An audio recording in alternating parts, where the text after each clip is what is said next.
설 연휴가 끝났습니다. 올 한 해 정말 우리나라가 평안하기를 기원하는 마음이 설 밥상심 그 자체가 아니었을까라는 생각이 드는데요. 자, 병신년을 보내고 이제 정유년이 시작됐습니다. 자, 신유리 시사탕탕 오늘도 네 분의 전문가와 함께 정유년 새해 첫 방송 시작해 보겠습니다. 자, 지금 스튜디오에는 세안대학교 최진대회 부총장, 박지훈 변호사, 전 새누리당 의원이시죠 이두화 변호사, 그리고 한국범죄학연구소 연구위원이신 김복준 박사님 네 분 나와 계십니다. 어서 오십시오. 안녕하십니까? 예. 자, 조금 전에도 화면에서 잠깐 보셨습니다만 최순실이 외교부 대사 인사에까지 깊숙이 개입했다는 이런 정황이 드러냈는데요. 관련해서 유재경 주 미얀마 대사가 오늘 참고인 신문으로 특검에 소환됐습니다. 관련 영상 먼저 보고 얘기 나눠보죠.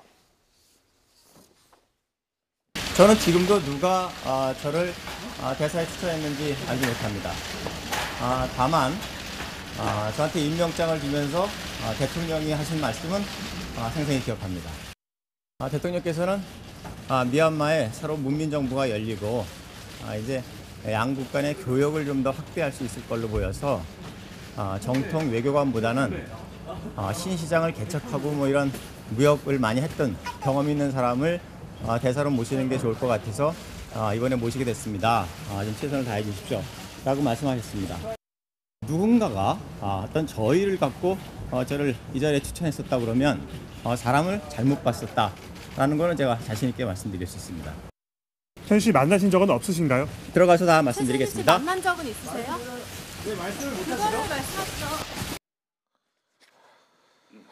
예, 지금 보신 것처럼 유재경 대사 특검 출석할 때만 해도 최순실 추천 의혹을 부인했습니다. 그런데 특검 조사 과정에서 이 반나절 정도 되는 시간에 말을 바꿨습니다. 어떻게 보십니까, 김 박사님? 이거는 인정할 수밖에 없었을 겁니다. 예.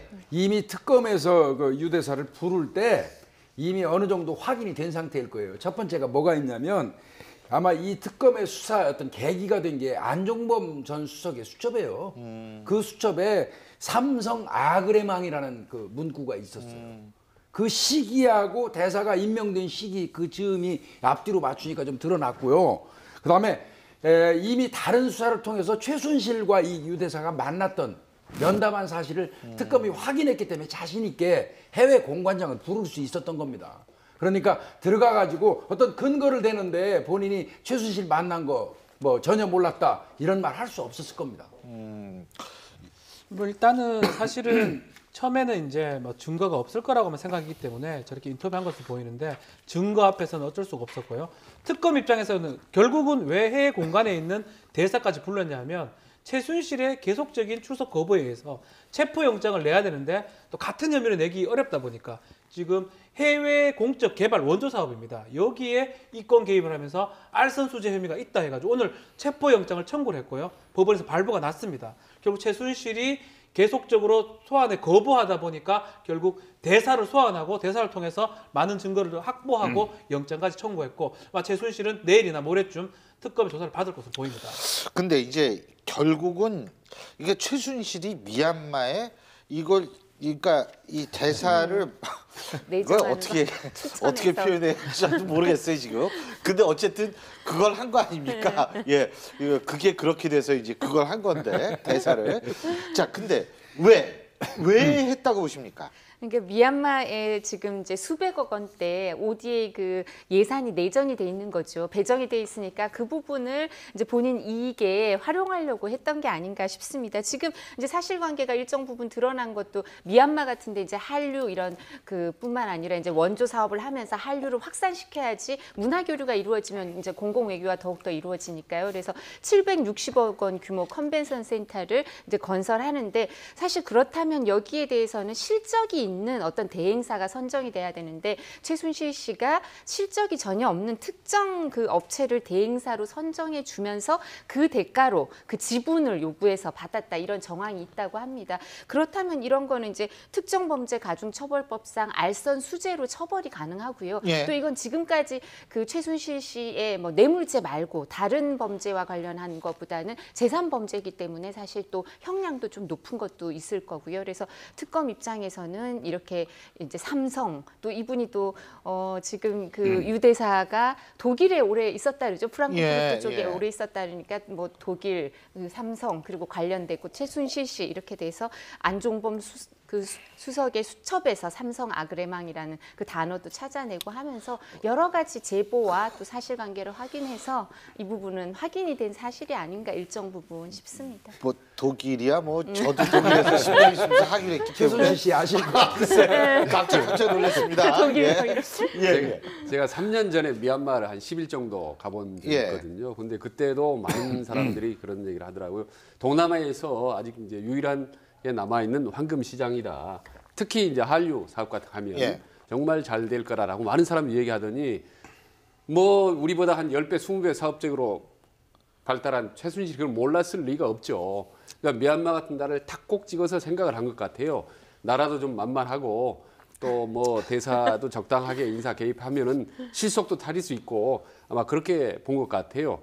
또 의외로 또 조그만 나라고 그러니까 또 잡음도 없을 거고 말이죠. 이런 여러 가지 아주 영리하게 아주 생각을 잘 해서 한 것 같은데 뭐 제대로 또 한번 걸린 거죠. 근데 대사 참 말 한번 빨리 바꾸네요. 보면은 너무 험하게 바꾸는데 보면 김기춘이나 뭐 우병우나 다른 사람들 얼마나 말을 많이 바꾸고 거짓말을 했을까라는 생각을 합니다. 저 대사 6시간 만에 말 바꾼 걸 보고. 결국은 이제 K타운 사업인데요. K타운 사업 관련해서 이전에 이제 대사가 이백순 전 대사입니다. 이 사람이 좀 협조를 좀 안 하다 보니까 유 대사로 좀 변경한 것으로 추측을 하고 있고요. 특검에서는 이게 유 대사가 된 게 지금 계속 얘기를 하지만 또 다른 의미가 사실 있습니다. 이제 알선 수재도 수재지만 삼성전기의 임원 출신이라는 거, 독일 부분도 마찬가지고요. 그렇다면 결국은 삼성의 이제 이재용 부회장 부분 영장 재청구 부분도 검토가 가능한데 다만 시간이 상당히 쫓깁니다. 특검이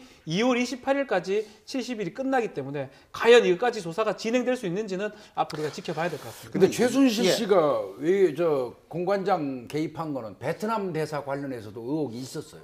물론 부인했지만 그렇다면 뭐 이게 뭐 특별한 것 같지는 않은데 우리가 여기서 좀 의미를 찾을 수 있는 거는 여전히 삼성과의 관계예요. 그렇죠. 이 사람도 지금 그 유 대사도 삼성 전기 출신이거든요. 그래서 삼성과 최순실 씨의 어떤 관계를 유추할 수 있는 그런 게 지금 자꾸 드러나고 있다는 게 지금 있는 거고요. 뭐 차제에 뭐 이 주제하고 관련이 없을지 모르지만 이분은 이제 특임 공관장이에요. 특임 공관장. 그러니까 직업 전문 그 어떤 외교관이 아닌 어떤 뭐 경제 전문가라든지 전문가를 대통령이 필요에 의해서 이제 공관장으로 내보내는 케이스거든요. 근데 이제 물론 뭐 각 정권마다 뭐 몇 명씩은 있었습니다. 있죠. 뭐 김영삼 정부 때도 뭐 18명인가 있었고 박근혜 정권에서는 아마 특임 공관장이 30여 명 정도 되는 걸로 알고 있습니다. 근데 이제 이분들의 문제가 가장 이제 심각한 문제가 뭐냐면 부실 검증에 의한 부적격자가 나간다는 거예요. 그래서 차제 이 부분도 한번 검토할 필요는 있어요. 특임 경찰은 있습니까? 없습니다. 아니 왜 외교관만 특임 외교관이 있나? 아니 근데 사실 다른 나라도 있죠. 이제 미국 같은 경우엔 영국 대사는 항상 그 비전문가, 비외교관 출신을 하죠. 그래서 자기한테 후원을 가장 많이 한 사람을 영국 대사로 내보내준다 그러고 지금 뭐 일본의 그 캐롤라인 케네디도 사실은 비전문가 그런데 말씀한 것처럼 그 비외교관 출신을 하더라도 명망이 있거나 아니면 그 나라의 상징적인 의미로 공공 외교로 그 활용이 될 수 있는 그 주재국의 사람들이 이제 환영할 수 있다든가 일정 부분 그런 게 있으면 되는데 사실 이 경우에 저도 지금 말씀하신 30여 명의 특임 공관장들을 제가 아는 사람들이 꽤 있거든요. 정치권 출신들이 꽤 갔는데 그 중에서 잘 하신 분도 있고 잘 못하신 분도 있기 때문에 그 부분도 한번 옥석을 가려야 될 것 같고요. 근데 이 경우는 아주 특이해서 뒷말이 좀 있었습니다. 왜냐하면 내정된 사람이 따로 있다는 얘기도 있었는데 갑자기 이렇게 발탁이 됐고요. 그리고 저렇게 이제 정치권 출신이 아니고 이렇게 경제 전문가들이 하는 경우에 그 나라와 무역 활동이라든가 그 나라의 어떤 뭐 영업이라든가 아니면 그 나라와 경제 활동을 오래 해서 그 나라 문화를 이해하고 이런 사람들이 가지 아무 연관이 없는 나라에 저렇게 부임하는 경우는 좀 드물죠. 지금 이두아 변호사님께서 이 뭐 케네디 일본 일본 미국 대사 말씀하시니까 트럼프 행정부는 특임 장관이 좀 몇 명이 되는 것 같아요. CEO 출신 전혀 상관없는데 그냥 CEO 출신으로 이렇게 장관하시는 분들.